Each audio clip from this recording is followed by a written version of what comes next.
دنوں کے ساتھ خاص ہے، دوسرے دنوں میں نہیں ہو سکتی، وہ قربانی جو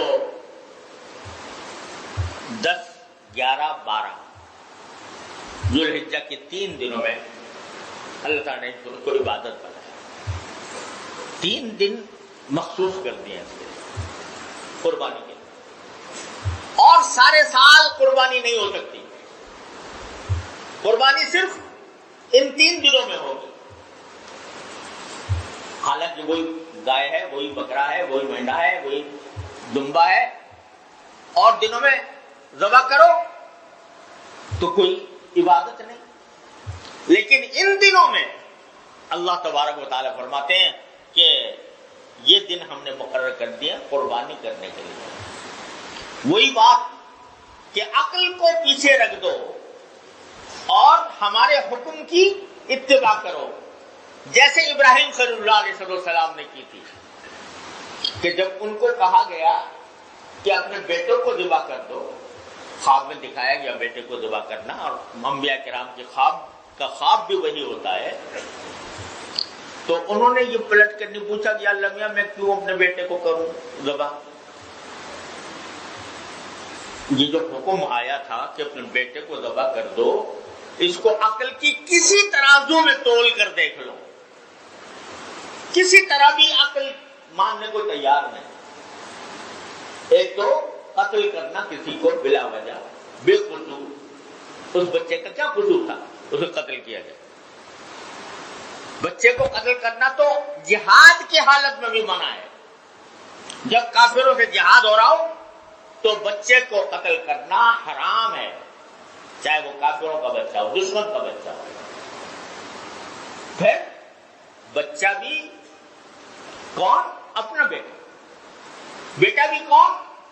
وہ بیٹا جو مرادوں سے مانگا گیا، جو اللہ تعالیٰ کی خاص عطا کے طور پر رکھا ہوا، اس کو مارا ہے، قربان کر۔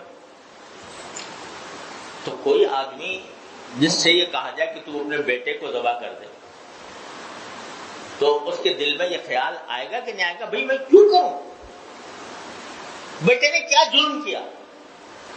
لیکن وہ پیغمبر ہے، پیغمبر پلٹ کر یہ نہیں پوچھتا اللہ میاں سے کہ کیوں کروں، وہ بلکہ بیٹے سے کہتا ہے کہ انی، بیٹے سے کہتا ہے یا بنی انی ارا فی المنام انی اذبحک، میں نے خواب میں دیکھا ہے کہ میں تمہیں ذبح کر رہا ہوں، فانظر ماذا ترى، بتاؤ کیا رائے ہے تمہاری،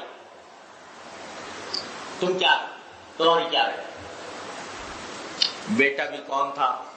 ابراہیم خلیل اللہ علیہ السلام کا بیٹا، وہ بیٹا جس کے ظلم سے نبی آخر الزمان سرکار دو عالم صلی اللہ علیہ وسلم تشریف لانے والے تھے۔ تو بیٹے نے بھی پلٹ کر یہ نہیں کہا کہ ابا جان میرے سے کیا قصور ہوا ہے جس سے میری جان لی جا رہی ہے، وہ کیا کہتا ہے؟ یا ابت افعل ما تؤمر، ابا جان جس بات کا حکم ہوا تھا وہ کر گزری، ستجدونی انشاءاللہ من الصابرین، میری فکر نہ کیجیے، آپ مجھے انشاءاللہ صبر کرنے والوں میں پائیں گے، میری فکر نہ کیجیے۔ یہ ادا اللہ تبارک و تعالیٰ کو ایسی پسند آئی کہ باپ بیٹے کو ذبح کرنے کو تیار ہو گیا، بیٹا ذبح ہونے کو تیار ہو گیا۔ تو اس بات کو قرآن کریم نے بڑے پیارے الفاظ میں ذکر فرمایا، فلما اسلما وتلہ للجبین، جب دونوں باپ بیٹے اللہ کے آگے سر جھکا گئے اور باپ نے بیٹے کو پیشانی کے بل گرا دیا اور چھری تیار کر کے ذبح کرنا شروع کر دیا، تو ہم نے آواز دی، یا ابراہیم قد صدقت الرؤیا، اے ابراہیم تو امتحان میں کامیاب ہو گئے، اور ہم نے جو تمہیں خواب دکھایا تھا اس کو تم نے سچا کر دکھایا، اب ذرا آنکھ اٹھا کر دیکھو تو تمہارا بیٹا الگ بیٹھا ہوا ہے، مسکرا رہا ہے، اور بیٹے کی جگہ ایک مینڈھا پڑا ہوا ہے جو ہم نے آسمان سے تمہارے لیے اتار دیا. وَفَدَيْنَاهُ بِذِبْحٍ عَظِيمٍ, ہم نے فدیہ دے دیا اسماعیل علیہ السلام کے کا ایک عظیم ذبح کے ذریعے. تو کیا بتایا گیا اس سارے واقعے کو ذکر کر کے؟ اسلام یہ ہے فلما اسلما, دونوں اسلام لے آئے. اس کا ترجمہ یہ بھی ہو سکتا ہے, اور یہ بھی کہ دونوں نے سر جھکا دیا. تو کیا مطلب کہ اسلام کا اصل تقاضا یہ ہے کہ بندہ اپنے اللہ تعالیٰ کے حکم کی اطاعت میں ہر چیز کو قربان کر دے, اپنے عقلی دلائل کو بھی, اپنی خواہشات نفس کو بھی, اپنی محبتوں کے تقاضوں کو بھی اللہ کے آگے قربان کر دے. اور اسی کی ایک عملی شکل ساری امت کے لیے تجویز کر دی گئی کہ اب چلو ہم تمہیں اس امتحان میں تو نہیں ڈالتے جس امتحان میں ابراہیم علیہ السلام کو ڈالا تھا, لیکن اس کی یادگار کے طور پر اور تمہارے متبع اور فرما بردار ہونے کی نشانی کے طور پر ہم یہ کہتے ہیں کہ اب جس کے پاس استطاعت ہو وہ قربانی کرے کسی جانور کی. اور یہ جانور کی قربانی صرف ان 3 دنوں میں ہوگی, اور دنوں میں نہیں. اور دنوں میں آدمی لوگ کرتے ہیں نا صدقے کے طور پر بکرا ذبح کر دیا اور صدقہ کر دیا اس کا گوشت. وہ صدقہ ہے, وہ قربانی نہیں ہے. قربانی نام ہے وہ جس وقت گلے پر چھری پھیرتی اللہ بسم اللہ اللہ اکبر کہہ کر اللہ تعالیٰ کے حکم کی اطاعت میں, بس اسی وقت قربانی ہو گئی, قربانی کا اجر مل گیا, قربانی کی عبادت ادا ہو. اب گوشت سے قربانی کا کوئی سروکار نہیں. گوشت خود کھا لو, دوسروں کو کھلا دو, غریبوں کو کھلا دو, بہت اچھی بات, لیکن قربانی اسی وقت ادا ہو جاتی ہے جب کوئی شخص بسم اللہ اللہ اکبر کہہ کر ذبح کر دے. جس کا مصنون طریقہ یہ ہے کہ جانور کو قبلہ رو لٹائے, جانور کی گردن قبلہ رو ہو, اور اس وقت بندہ یہ کہے کہ ان صلاتی و نسکی و محیایا و مماتی للہ رب العالمین, اور بسم اللہ اللہ اکبر کہہ کر ذبح کر دے, بس قربانی ہو گئی.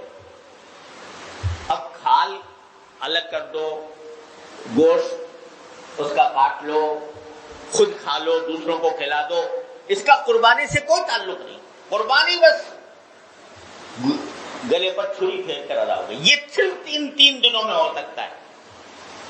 یہ بھی کیا بتایا جا رہا ہے کہ جب ہم نے کہا اس وقت یہ قربانی ہو گئی, اور سال کے اور دنوں میں کرو گے کچھ نہیں, قربانی کا کوئی ثواب نہیں. ان دنوں میں فرض واجب قربانی کرو اس کا بھی ثواب, نفلی کرو اس کا بھی ثواب. تو اللہ تبارک و تعالیٰ نے یہ عبادت انہی دنوں کے ساتھ خاص کر کے یہ بتا دیا کہ اصل چیز ہمارے حکم کی اتباع ہے. آج لوگ کہتے ہیں کہ بھائی قربانی کرنے سے کیا فائدہ, جتنے پیسے قربانی پر خرچ کر رہے ہیں وہ غریبوں کی امداد کے اوپر خرچ کر دیں. تو یہ اسی فلسفے کی بات ہے جو میں عرض کر رہا ہوں کہ اصل چیز یہ نہیں ہے کہ عقل سے تمہاری کیا سمجھ میں آ رہا ہے, اصل چیز یہ ہے کہ ہمارے حکم کی اتباع ہو. اور جب بندہ اس بات کا عادی بن جاتا ہے کہ اللہ کے حکم کے آگے نہ اپنی عقل چلائے, نہ اپنی خواہشات کو دیکھے, نہ اپنی محبتوں کے تقاضوں کو دیکھے, تو وہ صحیح معنی میں بندہ بنتا ہے. جب بندہ بن جاتا ہے تو پھر وہ ساری مخلوق کے ساتھ انصاف کرتا ہے, وہ کسی کے ساتھ لڑتا جھگڑتا نہیں ہے, وہ کسی کے ساتھ بدسلوکی نہیں کرتا, وہ پھر غریبوں کی امداد بھی کرتا ہے, وہ ناداروں کا بھی دیکھ بھال کرتا ہے. جب اس کے دل میں اللہ کی عظمت اور اس کے حکم کی اتباع کا جذبہ پیدا ہو گیا تو سبھی کچھ ہو جاتا ہے. یہ اس کا ایک راستہ ہے قربانی, اور یہ بھی انہی دنوں کے ساتھ مخصوص کر دیا اللہ تعالیٰ نے. تو اتنی عظیم عبادتیں ہیں جو ان ایام کے اندر انجام پا رہی ہیں, ان کی قدر پہچاننے کی ضرورت ہے. اللہ تعالی ہمیں اپنے اس کی اور اپنے فضل و کرم سے ہمیں قدر پہچاننے کی توفیق عطا فرمائے.